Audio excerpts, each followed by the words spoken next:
We wish we were making this up. Are you kidding me? Hold on. You know what? No, my source thing. Oh my God. Like, is that poking fun at yourself? This is literally at blog.google. I didn't even believe it. Like, I trust Riley, okay? And he had the citation in there. So I saw the citation. I went, I don't need to click through to this. But I was like, no, the people deserve for me to actually click through to the Google blog. Yeah. And see that this is literally... We wish we were making this up. I wish I was making this up. We already did this in the EU, so really we don't have to do any of this at all, but we wish we were making this up. I've had multiple conversations with multiple people. Good people, strong people. The best people. Tears streaming down their eyes. The Wendellest of people. About the slow death of just Google in general. Like, they suck. Like, if we're looking at the landscape of like modern, web, Silicon Valley style companies, what have they done in the last long time other than just like kill stuff and not innovate? Let me think. What have they done? Okay, does it count as a thing they've done if they ultimately killed it? No. Okay, that doesn't count. No. Okay, hold on, thinking. Google Fiber. Oh, wait, no, hold on. And that's old Stadia. At this point. Wait, no. It's dead.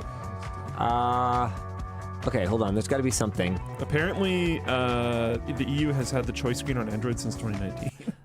Actually, okay. YouTube has done some pretty cool stuff. YouTube is the only thing I've been able to think of that has had positive innovation, and it has also had really junky negative innovation. Yes, this is true. I would say... Yeah, I was going to say that finding stuff to buy through Google search... And if we're talking about monopolies... is better. Like the interface is better, but all the sponsored stuff that gunks up the results is not better, so I take that one back. Android is better than ever. Nothing crazy has changed. It's better than ever, though. It's like... Sure. I'm looking. Google you Workspace. asked me to find stuff, so when I find stuff, you don't get to be like, fair. Fair enough. Okay. Google Workspace has stood still for a super long time. They don't even have their own realistic chat. I know they have chats, which they swear to me that they use internally, and I don't believe it. Google Maps. Google Maps. Maybe they do, but they also use other things, I bet. Maybe other people have had access to this for a long time, but my Android Auto interface for Google Maps finally allows me to report problems.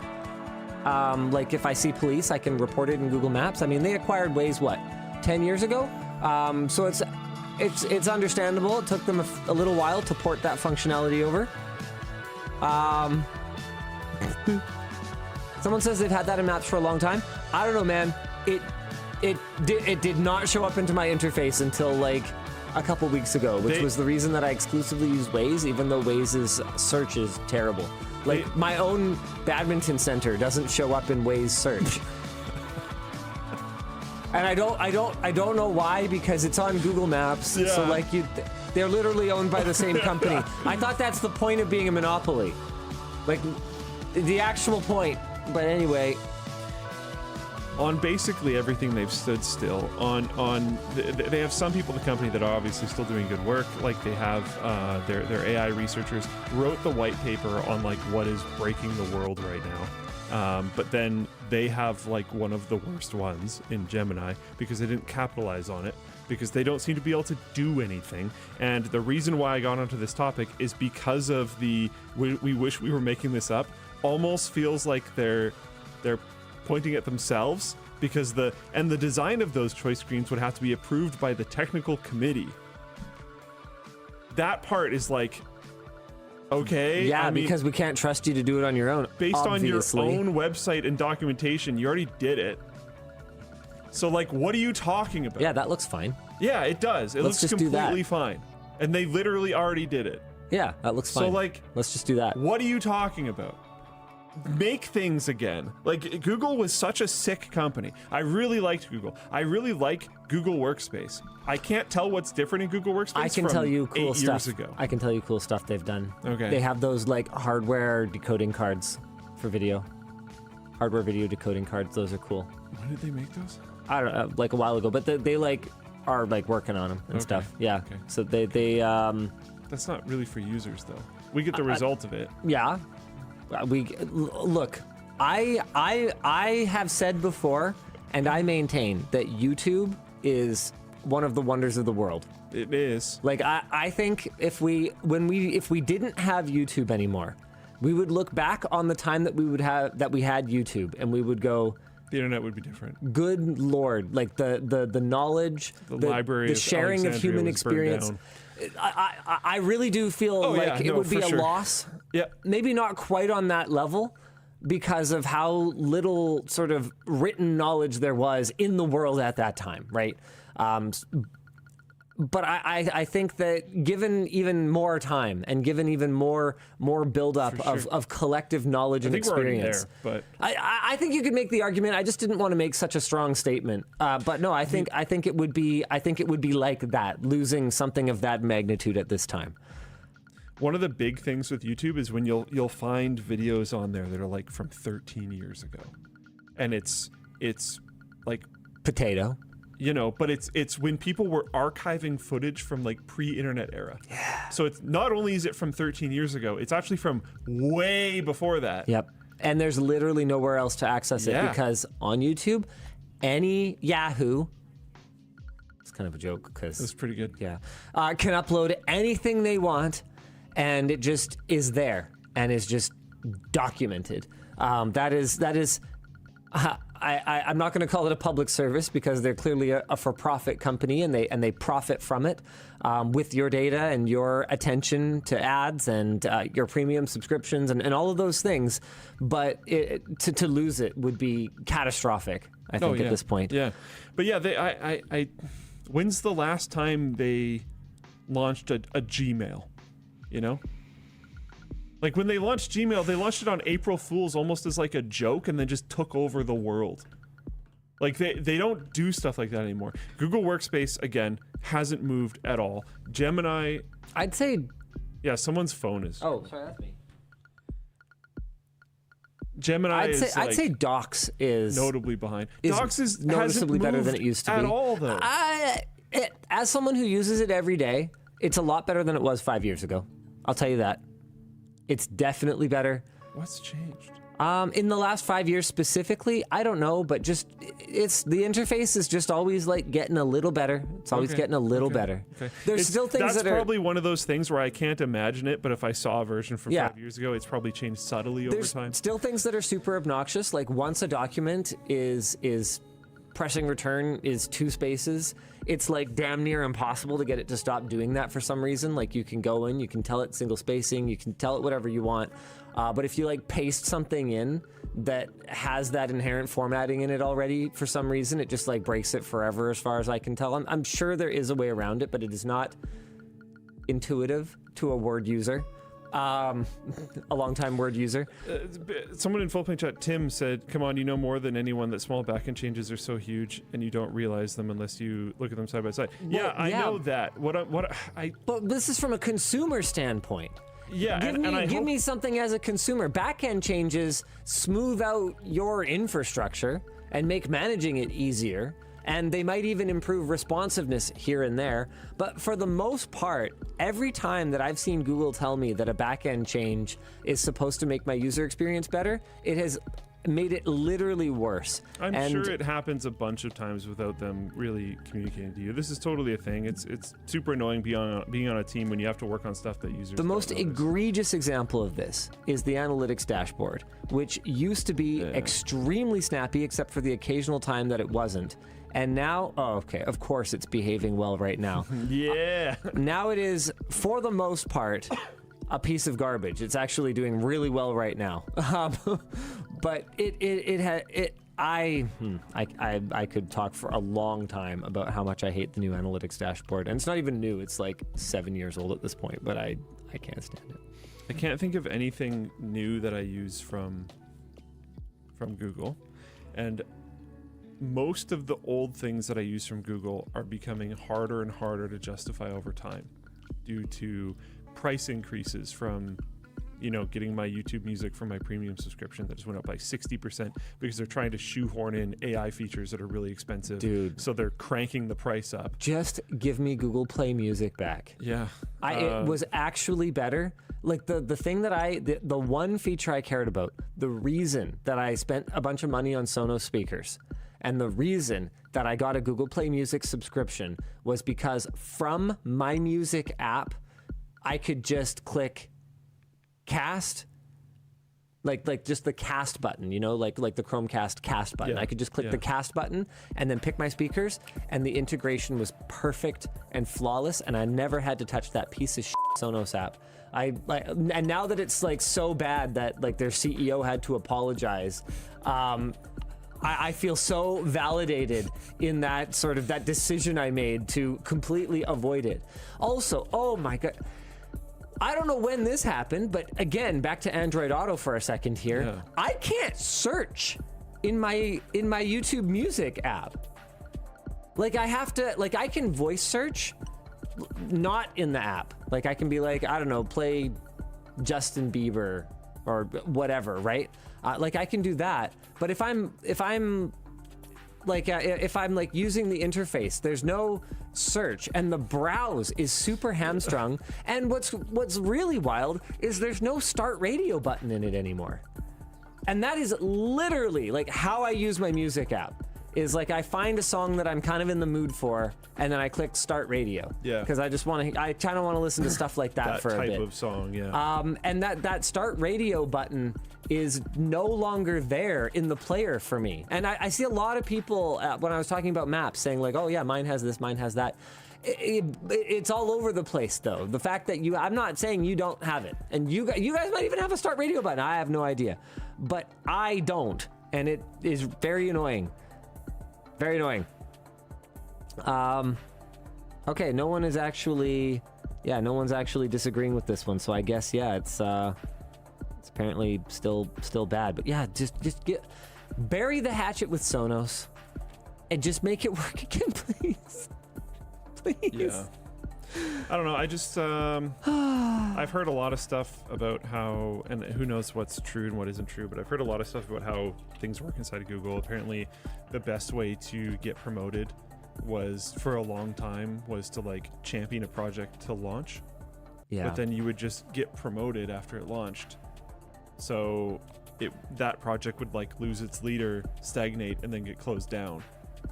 So it was just this like farm for junk for a long time. So at the beginning, they were making new good things rapidly. And then they saw new good things coming out rapidly as a good thing for the business. So let's incentivize that and promote people that do that. But then the people inside that just wanted promotions and money were abandoning all their projects. So they were making new good things and getting rid of them rapidly for many, many years. And then now they just don't seem to really do anything. Cubes the Gamer has one, RCS. Yeah.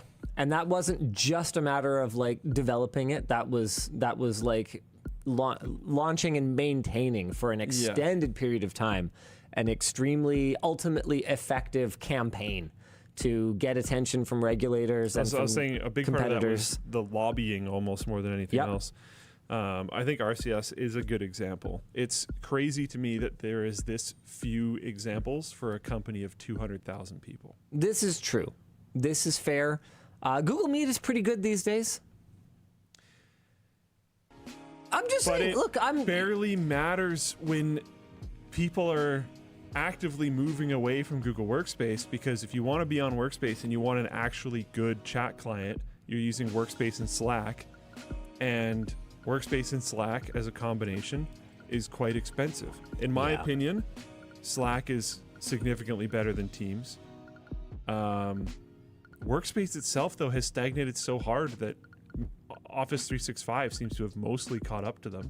Yeah. If not at parity. Yeah. The biggest problem with Office 365 is that Teams is just such a dumpster fire. It's better than it used to be.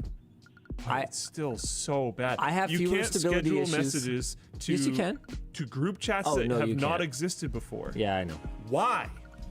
Well, if you attach something to a chat message, you have to wait for it to upload before you click send. Yeah. Why? In Slack, if I attach something and click send, it just sends once it attaches. Yeah. Duh. Like there's so many things that are just holy crap. If you're in a big group chat, it highlights the box for whoever's talking, except for you, so you can't tell if your mic's working. Why? Just why? There's so much stuff that's just so confusing. We need to get a couch on the WAN show set so he can lie on the couch about and Teams. But Teams therapy. Teams is going to keep improving because something that Microsoft is quite good at is this just never-ending march. Yep. They just keep moving. Usually a little bit slower than everybody and sometimes else, backwards. but they just keep moving. So eventually Teams will be good enough.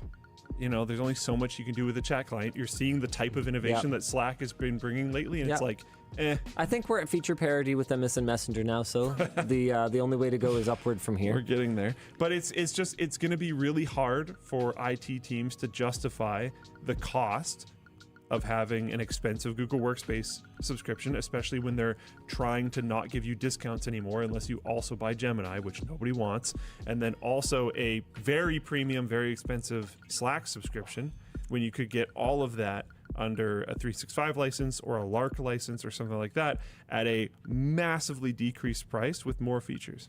VDKA makes a very important point here. Until we have a nudge feature, parity with MSN Messenger will not have been achieved. True. You are right. Yeah. Thank you for that, and I'm sorry I have misspoken. I have besmirched the good name of MSN Messenger, and I will not do it again. I miss Messenger. I will not do it again. Okay, what else we got here? Google claims the DOJ should be focusing on revising search distribution agreements instead. Okay. This is interesting. Google isn't the only one who thinks this is a bad idea. Some analysts worry about its feasibility and unintended consequences. For example, it could potentially harm schools that use Chromebooks and disrupt the browser market, which relies heavily on Google's open source Chromium project. Those are both good things. Some analysts realize that something might happen if this happens. And like, this is one of those things where it feels a little bit like the housing bubble in Vancouver, where not in my backyard. The bigger the bubble gets, the more hand-wringing there is over doing anything about this because of the economic harm. And it's like, the longer you hand-wring, the harder the economic harm gets. But like, if we'd done everything properly, we wouldn't be here in the first place. And the further we allow it to expand, the bigger the explosion when it pops. Yeah. Like, yes, there's going to be collateral damage if all of this goes through. There will absolutely be unintended consequences. For sure. But the longer we wait, the worse it gets. The more atrophied every other potential competitor will become because of Google's dominant position. This is why you shouldn't allow this to happen in the first place, ideally. Yeah. Speaking of the Vancouver housing bubble, it's kind of starting to look a little shaky. It's looking a little shaky. a little sad. Yeah. You know, it's making a noise like sales are erupting though. Yeah, sales are going up, which will maybe prop things up a little bit, but also interest rates. Apparently the Trudeau government is doing like a buy your vote program right now. Oh yeah, you saw that too. I'm happy you had the exact same reaction I did. And the election's coming soon. What if we lowered taxes and gave you money? Huh? How about that, huh? What if we got rid of first past the post? You ever think of that, Mr. JT? Yeah, that thing you said you'd do? Yeah, remember, did you ever think of that? Because I'll tell you what, I'll make you a deal, Mr. Trudeau. Right now, if you're watching this, I will wholeheartedly, emphatically endorse you for the next election if you get first past the post gotten rid of. If you do that thing you said you're going to do before the election, you follow through on that first term election promise. I will say, hey, for all of his other warts, at least the ones that I can see and the ones I can't see, don't show me your warts. Hey, he's got that cool fall down the stairs trick, and he got rid of first past the post. That's enough for me. All right. Because we need election reform. Yes, we do. We need it. Desperately. So there you go. I'm in. That's all you got to do. What is first past the post? I would actually recommend that you watch a CGP Grey video on that. But effectively, with first past the post, you are going to end up being forced into what is effectively a two-party system. Yes. If you don't have first past the post, you then have ranked choice, ideally. So you rank your choices, and if one of your parties that you voted for as your first choice is clearly definitely going to lose, they just dump that, and your vote goes towards the second choice, and so on and so forth until there's a winner. It also makes it so that, like, let's say you had a super polarized electorate. Hypothetical scenario. If you had your ranked choice voting card, and it had like the super right wing party here. Or you had a super right-wing party, kind of a centrist party, and a super left-wing party. If you were to say, well, okay, I am very aligned with the right-wing party and very misaligned with the left-wing party, but I guess these center guys would kind of be okay.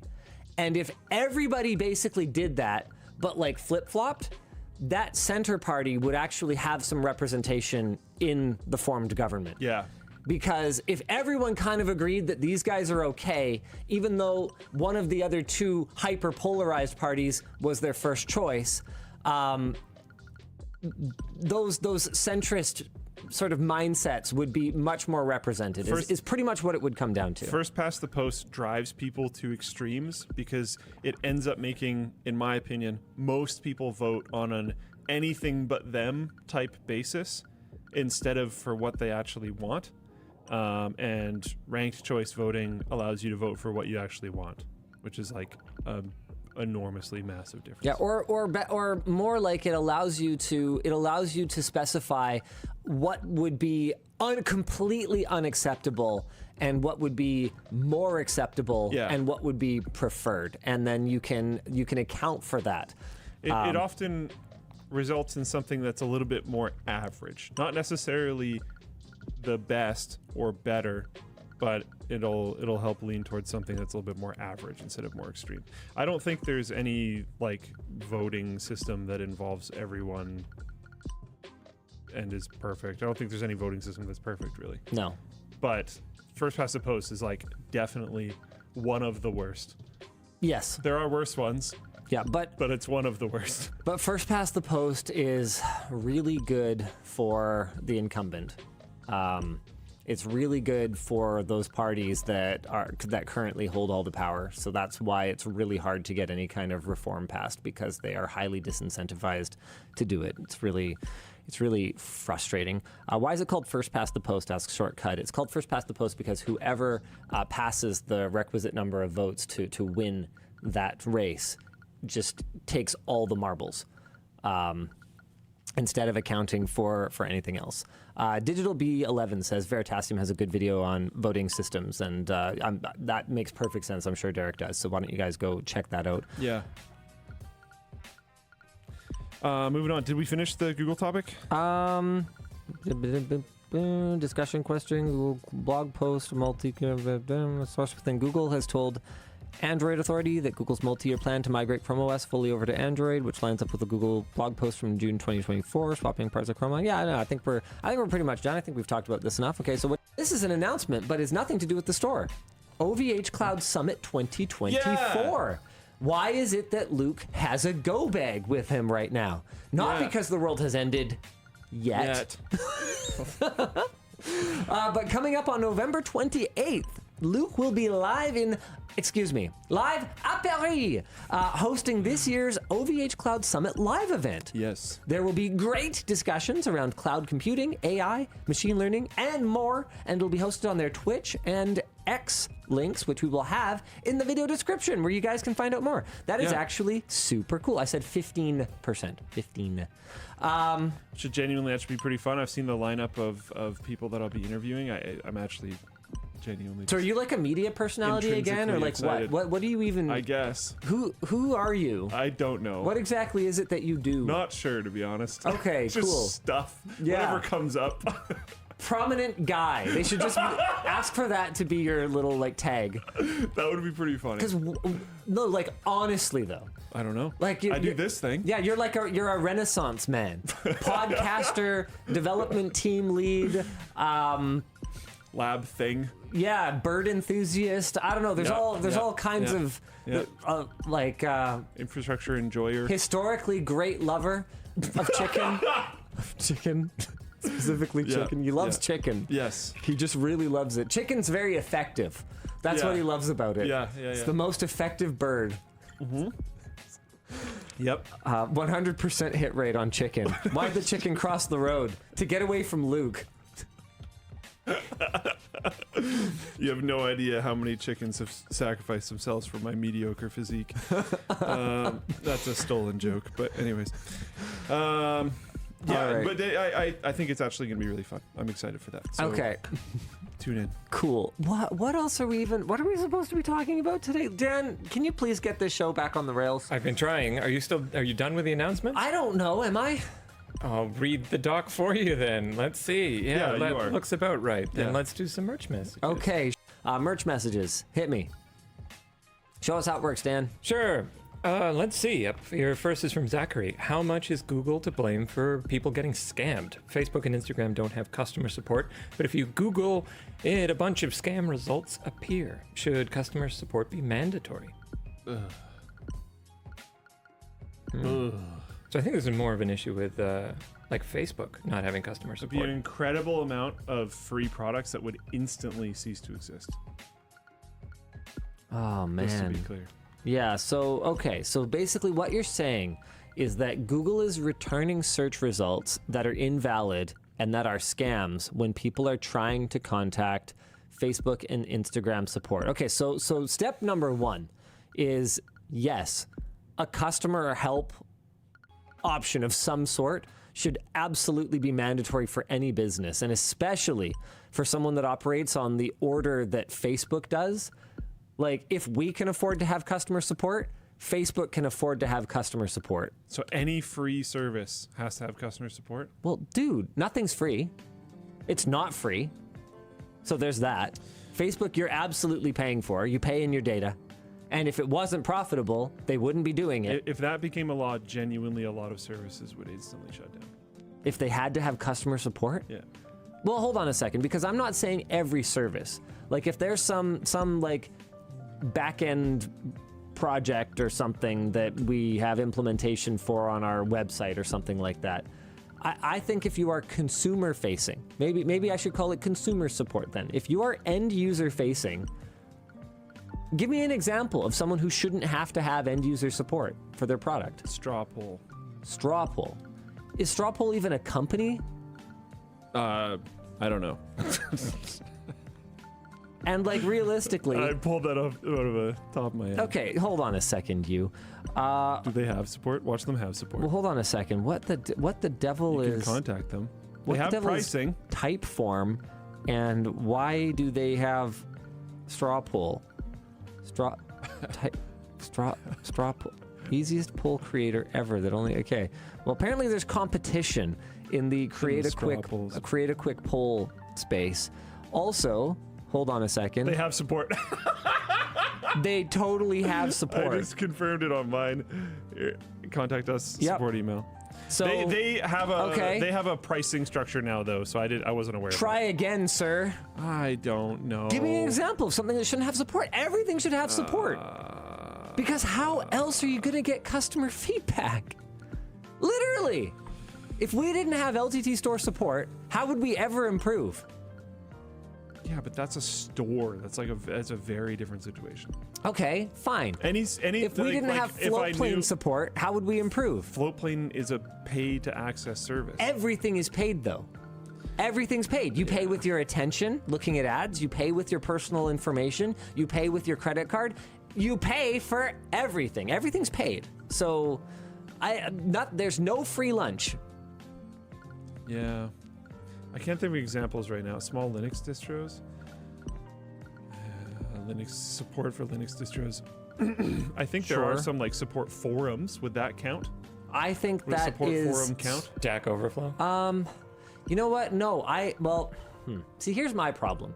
Because I think in the case of something like a Linux distro, I actually would say that, yeah, I think that counts. I think that's valid, right? If it's a community-created, community-supported product, then I think it can be, then it can be community-supported. Community-created can be community-supported. But the fact that Microsoft, for example, has that, I forget what it's called, like Microsoft Answers, or like, what's it called? Give me a second, I'll get there.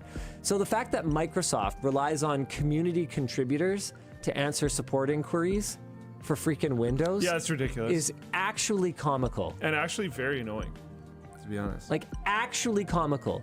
Because it basically just gives them a shield to put in front of themselves to not have to fix things that are problems.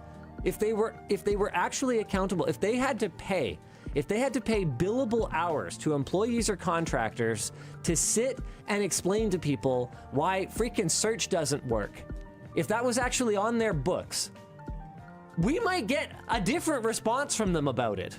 Maybe. They might actually fix it. Or it would just be canned responses being spammed. Because eventually, like, someone would look at it and go, it might actually be cheaper to just develop a fix to this. Oh, they would just script a canned response to everybody and not actually deal with them. Turn it AI. But yeah, what about this? What about it? That's a forum. Where's support? You hold on. No. We have. You can contact an admin or moderator. We literally have that. I'm gonna find it. Smart guy. It's not official support though. So, well, hold on. Staff. Okay. Linus Tech. And I'm not logged in, but you can literally send me a message. But that's not support. No, it's not. But hold on. Okay. By the way, don't bother because I don't reply to them anymore. But no, I'm pretty sure there's stuff. Hold on, I'm gonna find it. He hasn't found it yet. Forum support. We'll find it eventually. There we go. Okay, it's right there. We totally have support. Now I knew we had support, smart guy. We 100%. You know why we have that support though? Because you should have support No. for GDPR forget me requests. Sort of actually, but it's because we did sales through the forum. Okay, but we would need it anyway. And we would totally have it anyway. No, I'm not, you know what? I'm gonna die on this hill. Every service that is customer facing, consumer facing, and anyone who pays you in any way, whether it's with their blood or their, look at all the DNA friggin' collection companies, man. Oh, yeah, I know for 23andMe's implosion is terrifying. If you're not terrified of that, you should be terrified of that. Yeah, even if you screwed. never sent your genetic information to them, if anyone even kind of related to you did, you could be f***ed. Like, that whole thing sucks, and I'm super angry about it still. I'm probably screwed and just don't know. You're actually screwed and do know. Yeah. What was I going to say? Would you accept some form of threshold of like revenue for the company or something like that? Like, there's a lot of laws, like Flowplane's protected by a decent amount of these, where if you're below a certain amount of revenue, certain laws don't take place yet. I think as long as we also account for, well, we have like very little revenue, but we do have a casual like $9 billion in seed funding. Like I think basically once a certain amount of money is flowing in some way, I'm down with that. You should support the product. So once you either have a certain amount of revenue or have raised a certain amount of dollars, I'd be completely fine with that. I just think I think this has there's a lot of these types of laws that I see come in that to a certain degree seem designed to benefit big players. And like some random little forum or some random little thing here or there that, like, you know, maybe they do make money off of it. They probably actually do have support. Team Boo suggests that another threshold could be users, and I think that's valid. That's an interesting one. There's a contact. Is there actually a support though? Wow, this website is rough. I just went to paint.net. Oh yeah, good old paint.net. The email is not for technical support or troubleshooting. There's a forum linked below. There's an example. Yep. There's just a support forum. Please ask our forum. But isn't paint.net like open source? There's a donate button. Yeah, but that's again. You said any site or service. No, what I said is that if it is community created, then it can be community supported. So I said the forum's valid for that. Okay. I don't remember that bit, but I believe you. I just was probably thinking about something else. Oh, okay. Chicken, probably. I haven't eaten today, so maybe.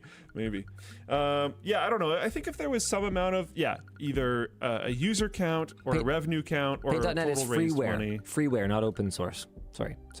And yes, this is a really good point. VNG Supernova says open source doesn't mean community created.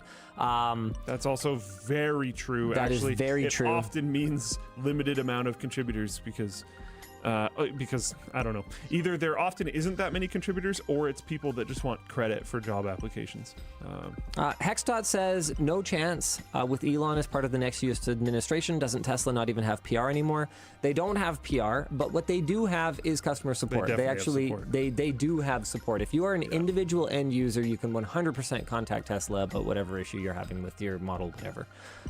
So let's just look. I'm not a fan of a lot of stuff that he's done, especially over the last few years. There seems to be kind of this weird kind of turn that he's taken. But let's not make things up, right?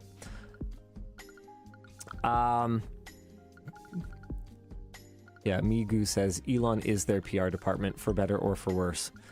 That is a true statement. Let's maybe move on to I've got to get out of here in like 40 minutes. Oh, do you? Okay. Yeah. Let's move on to our sponsors then. Cool. What has this show even been about so far? We're gonna have to get through some topics at some point. Only Google. Only Google. It's the Google Good show. job, guys. All right. I want to talk about this. The topic is y'all don't seem to want actual tech tips. Yeah, I saw this. Did you check out the video? I checked out the video. There was also, if I remember correctly, there was actually a Reddit thread talking about how good parts of the video were, even though the person recognized. I think it was about this video. I don't remember. I didn't know this was going to be a topic in the doc, so I didn't prep for this. How good parts of the video were, even though they're usually just interested in the entertainment parts of the video.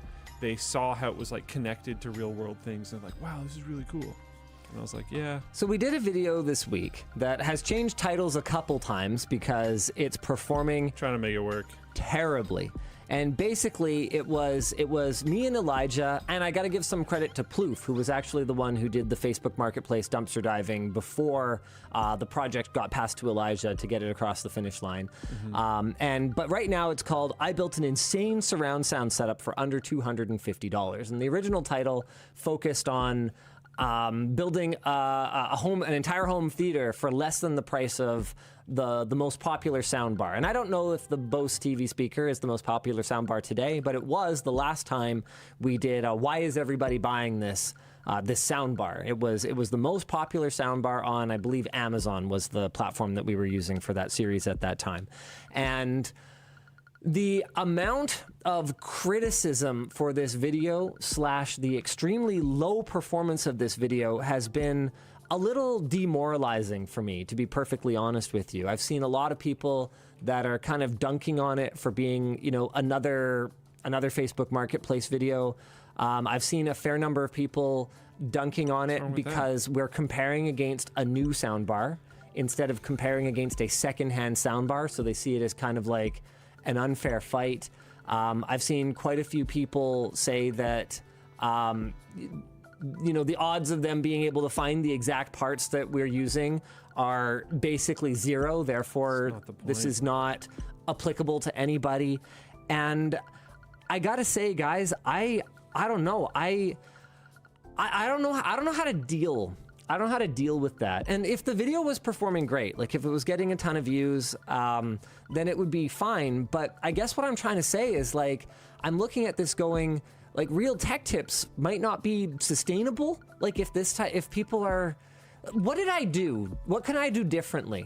I guess is what I'm asking, because like to your, like what you said is exactly right. Like that's not the point. The point is not finding the exact AV receiver that we did. Yeah. The point is the journey. Did you watch the video by any chance?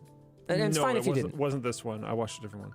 So basically, what we did was we got a few different options. We started the LAN Center audio one. Got it. Yeah. We started with an old home theater in the box. So it was a number of years old, and it was probably around $500 when it was new, but it was like $40 today, which realistically for those kind of low quality semi-proprietary surround solutions, probably more like it. They tend to be a little bit overpriced at MSRP, but if you can get them on clearance, they can actually be a pretty great deal. So we started with one of those and showed that even for $40 on like a marketplace site like Craigslist or Facebook Marketplace, we could absolutely obliterate this thing. We were unflinching in our acknowledgement of the inconvenience and the wiring mess. That was another thing, man. I saw people like defending soundbars super hard for the ease of use, and I'm like, guys, we acknowledged that so directly that I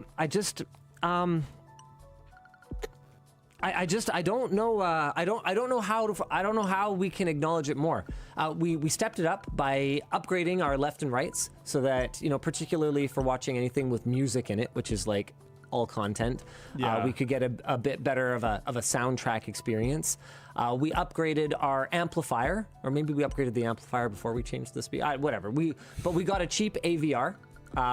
And with the intention not of using it for video switching, because you can't use an older one for video switching if you want to run like a modern 4K display or whatever the case may be. So we got an old amp, and old amps, like they're still great amplifiers. If you buy something that was decent 10 years ago, 15 years ago, you can still get a really nice amplifier.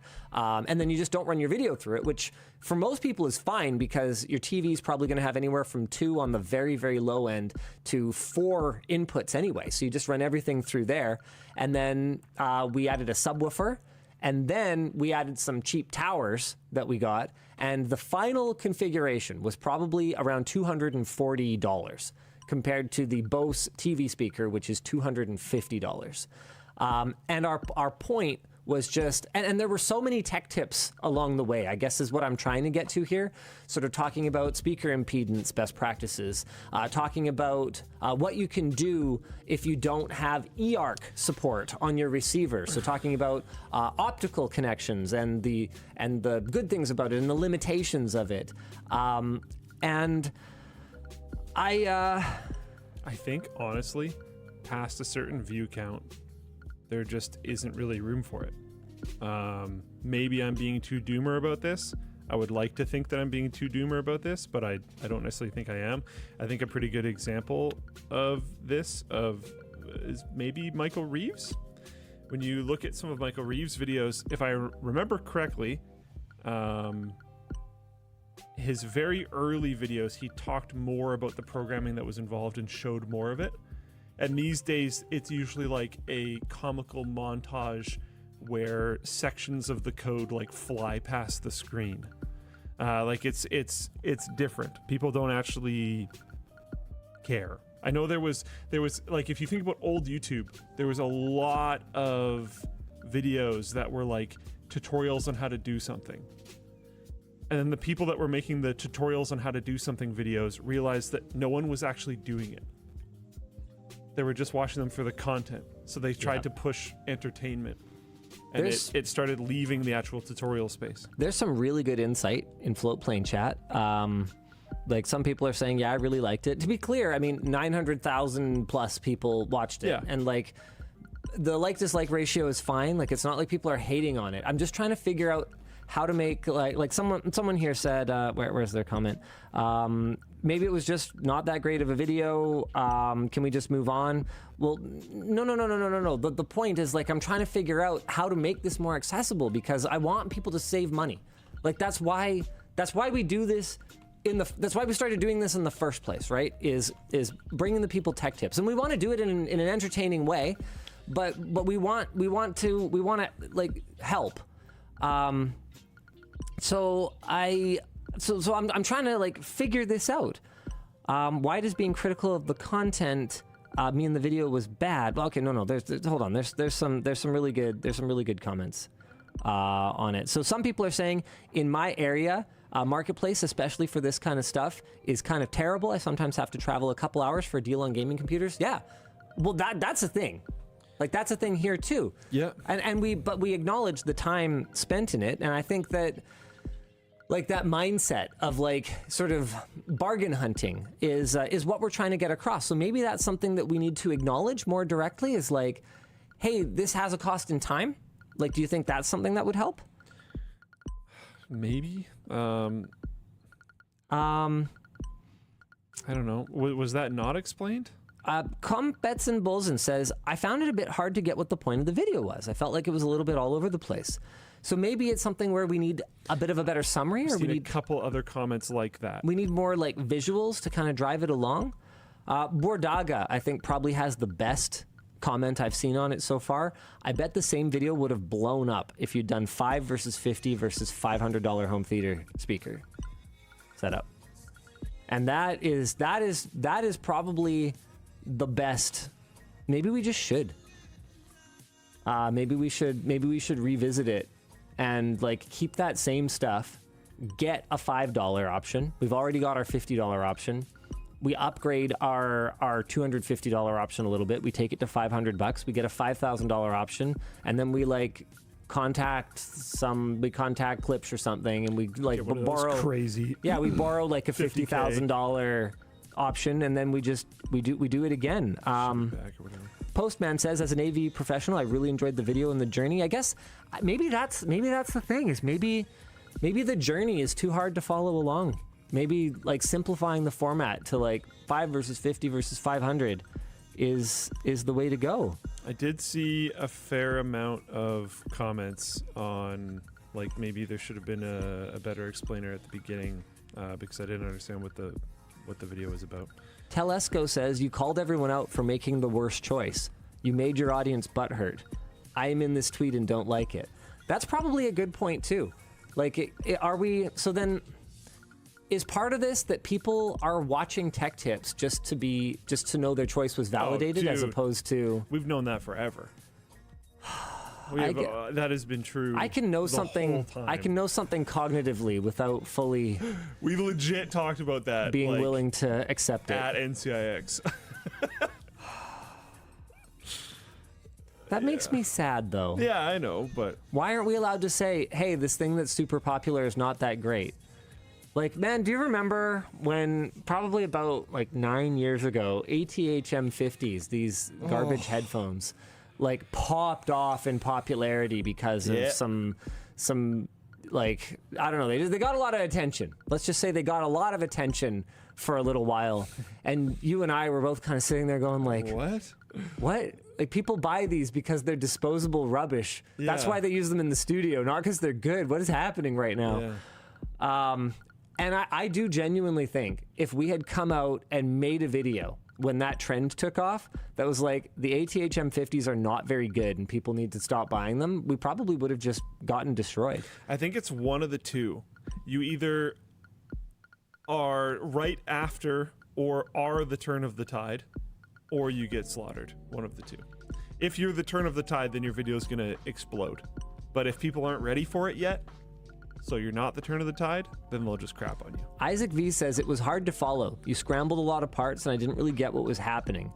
By the way, I would like a lot more technical details and what they're about. Okay, well, so those two things are definitely not going to work together. A ton more technical details is going to make it a little harder to follow. I can promise you that.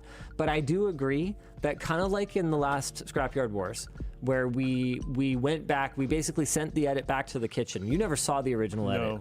I sent the edit back to the kitchen. I said, look, you guys take however much time you need and make sure that we have these on-screen visuals that make it really clear what parts we have now, what we've added, what we're subtracting, who we're negotiating with, and where the money stands. And even then, one prominent viewer couldn't figure out that I was never at a negative balance. So yes, you that's were. In spite of our best efforts. Yes, you were. It's in spite of our best efforts. Yes, you were. Swifty says, I totally watch reviews for things I've already bought. And that sort of validates your validation seeking. I do sometimes too, but it's not necessarily, it's like kind of to see where it's at, if that makes sense.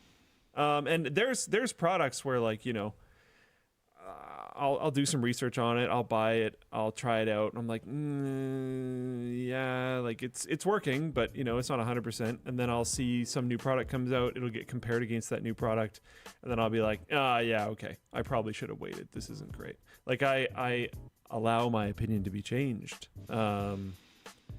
Or honestly, I'll sometimes buy something, someone will review it against something else and say that it's crap versus the thing that they like, and I'll be like, yeah, I just don't agree. But like, that's fine. Tim says there was a bit of difficulty when you were between the two systems. Like you had the center channel from this one, but the receiver from another one. I had a bit of difficulty knowing where the value was halfway through, but it all kind of came together at the end. And I think that is probably another like gold star good comment, because Hard to track. I still make videos with the intention that people watch the whole thing. I know better than that. Yeah. You almost have to make like multiple videos. You almost, you need to have like The payoff, and it kind of 20% kills. viewer video, the 40% viewer video, the 60% viewer video. You can never have like, where's he going with this? It always just has to be very clear, and that's something that is easy for me to forget. Because I've always Kind of hard to write for, I imagine. Yes and no. I mean that 5 versus 50 versus 500 format That kind of flows. Yeah, is sure. So yeah, I guess you kind of have to shoehorn into a format that works for it, or it might be more difficult to write for. I suspect that's the case. Sock Hadaby says the established tiers seemed to borrow stuff from the others a bit too much, which made it harder to follow for some reason. Yep, I think that's very fair. In fairness to me, I didn't source the stuff, and so I didn't know exactly how it was all going to go together.